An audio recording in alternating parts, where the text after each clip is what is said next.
جو ہم یہاں دیکھ رہے ہوتے ہیں، ہم نے اپنی پوری لائف میں وہ چیزیں پڑھی ہوتی ہیں،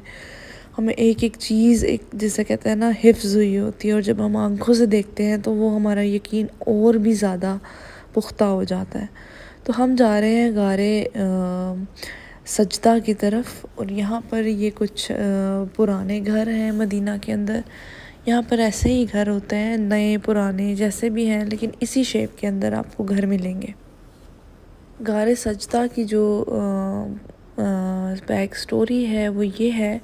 کہ وہاں پر آپ صلی اللہ علیہ وسلم آئے تھے جب مدینہ کے اندر، تو کچھ دن کے لیے وہاں سے چلے گئے تھے، اور صحابہ اکرام بہت پریشان ہوئے، اور آپ صلی اللہ علیہ وسلم یہاں آ کر بیٹھ کر عبادت کرتے تھے، کے لیے آئے تھے اور یہاں بیٹھ کر آپ نے عبادت کی تھی۔ اور یہ کچھ پہاڑی کے اوپر آپ کو جانا پڑتا ہے، اور ایک چھوٹی سی غار ہے، چھوٹی سی جگہ ہے، یہ آپ کو نظر بھی آ رہی ہوگی۔ اور یہاں پر جب آپ بیٹھے ہوتے ہیں تو نیچے سے کچھ بھی نظر نہیں آتا، اور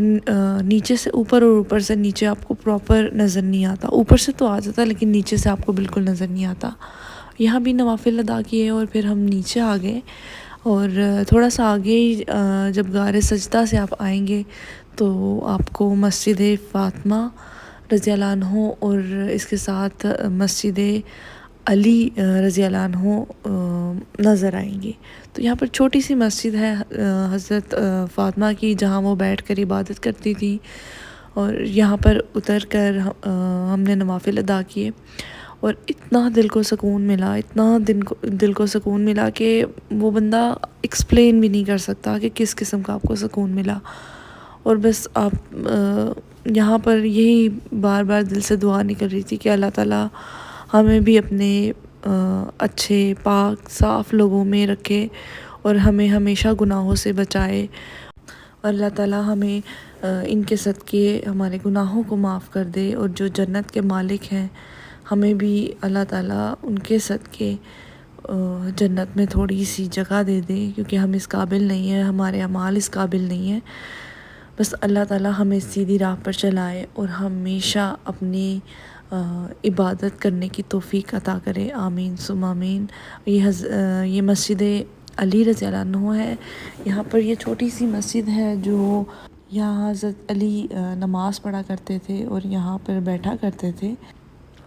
کچھ میل یہاں پر نماز یا نوافل ادا کر رہے تھے، تو بس ہم یہیں سے واپس ٹرن لیں گے اور ہم جائیں گے مقام فتح پہ۔ یہاں پر یہ جو آپ کو ایک چھوٹا سا روم نظر آ رہا ہے، یہ مسجد بنی ہوئی ہے، یہاں پر بھی آپ نوافل ادا کر سکتے ہیں۔ جو یہاں کے مقامی لوگ ہیں وہ یہاں پر آ کر سوموار منگل بدھ یعنی منڈے ٹیوزڈے فرائیڈے کو دعا مانگتے ہیں، کہتے ہیں کہ یہاں پر آنے سے دعا قبول ہوتی ہے، کیونکہ آپ صلی اللہ علیہ وسلم نے یہاں آ کر دعا کی تھی جنگ کے دوران، اور سورۃ فتح یہاں نازل ہوئی تھی۔ اور یہ جو آپ کو پہاڑ نظر آ رہے ہیں سارے، یہ ہیں احد کے پہاڑ ہیں سارے، یعنی کہ جنت کے پہاڑ ہیں، یہ جنت سے آئے ہیں۔ اور جب آپ اس طرح کی بات سنتے ہو کہ یہ جنت کا حصہ ہے، آپ کا دل روح سب کام جاتا ہے، اور آپ ایک دم سوچ میں چلے جاتے ہو، اور کئی دنوں تک آپ واپس نہیں آتے اس سوچ سے کہ ہم نے کیا دیکھا ہے۔ ہم وہ چیزیں دیکھ رہے ہیں کہ جو ہم نے سنی تھی، اور اللہ تعالیٰ نے ہمیں توفیق عطا کر دی، ہمیں سعادت نصیب کر دی یہ سب دیکھنے کی۔ الحمدللہ الحمدللہ، اللہ نے ہمیں بھی ان خوش نصیبوں میں شامل کیا، اور ہمیں یہاں پر اپنے پاک جگہوں پر ہمیں یہاں پر عبادت کرنے کی توفیق عطا کی۔ اللہ تعالیٰ سب کو اپنے گھر میں لے کے آیا، آمین ثم آمین۔ ہم یہاں پر موجود ہیں احد کے مقام پر۔ یہاں پر کہتے ہیں کہ شہدائے احد کا مقام بھی اس جگہ کو کہا جاتا ہے، کیونکہ یہاں پر 70 اصحابہ احد جنگ احد کے دوران شہید ہوئے تھے۔ اور یہ جو باؤنڈری آپ کو نظر آ رہی ہے، ان کے اندر سب جو شہداء ہیں ان کی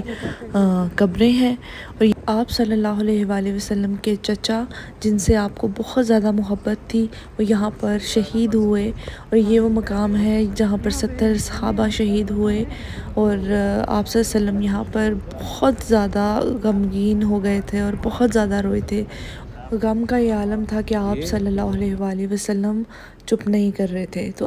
اللہ کی طرف سے وحی نازل ہوئی کہ جو شہید ہوتے ہیں وہ کبھی بھی مرتے نہیں ہیں۔ تو اس بات سے آپ صلی اللہ علیہ وسلم کو صبر آ گیا اور انہوں نے سب کو بتایا، اور مجھے یہ بات نہیں پتہ تھی۔ یہ بات تو سنی ہے کہ شہید کبھی بھی مرتے نہیں ہیں، لیکن جب وہاں اس مقام پر کھڑے ہو کر ہمارے جو گائیڈ ہیں وہ ہمیں گائیڈ کر رہے تھے اور بتا رہے، تو وہ سب سن کر میں بہت زیادہ ایموشنل ہو گئی، اور کافی دیر ہم وہاں کھڑے رہے اور فاتحہ پڑھی، اور بس پھر ہم وہاں سے واپس آ گئے۔ اور یہاں پر ہم جا رہے ہیں مسجد قبلتین میں، اور مسجد قبلتین کے بارے میں تھوڑا سا آپ کو بتا دیتی ہوں۔ مسجد قبلتین مسلمانوں کا قبلہ چینج ہوا تھا، اور چینج ہو کر جو مسلمانوں کا قبلہ ہے وہ خانہ کعبہ کی طرف ہو گیا تھا، اور یہاں ہم لیڈیز کی طرف جو ہے لیڈیز والے سیکشن میں جو نفل ہے وہ ادا کریں گے، اور ساتھ ہی اذان بھی ہو گئی تھی، تو نماز پڑھ کر ہم یہاں سے بس ہم آگے جائیں گے۔ اور بھی مدینہ کے اندر بہت سی جگہیں تھیں لیکن میں نہیں ریکارڈ کر پائی، اور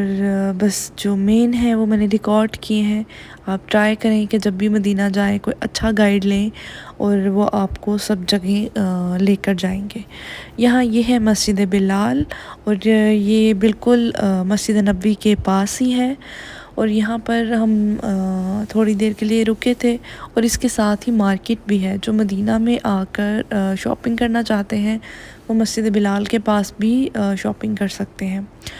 اچھا، یہ ہے مسجد غمامہ، اور عربی میں غمامہ کہتے ہیں بادل کو، اور یہاں آپ صلی اللہ علیہ وآلہ وسلم نے بارش کے لیے دعا کی تھی اور اوپر بادل آئے تھے۔ تو یہ جو مسجد ہے اس کا نام مسجد غمامہ ہے، اس کے ساتھ ہی مسجد علی ہے۔ تو بس آج کا جو ولاگ ہے وہ یہیں پر ختم ہوتا ہے، اور میں اندر سے شاٹ نہیں لے سکی مسجد علی اور مسجد غمامہ کا، کیونکہ بہت جو ہے وہ ٹائم ہو گیا تھا۔ ہم صبح سے 5 بجے کے ہم نکلے ہوئے تھے، اور اب دن ہو گیا ہے، اور ہم نے مسجد نبوی بھی جانا تھا، اور یہیں پر ہم زیارتوں سے واپس آ کر مسجد نبوی میں آ چکے ہیں، اور اس خوبصورت سے منظر کے ساتھ ولاگ کو اینڈ کرتے ہیں۔ اگر میری ویڈیو اچھی لگے چینل کو لائک اینڈ سبسکرائب کر دیں، اور ویڈیو کو شیئر کر دیں، اور اب تک کے لیے اتنا ہی۔ اللہ حافظ۔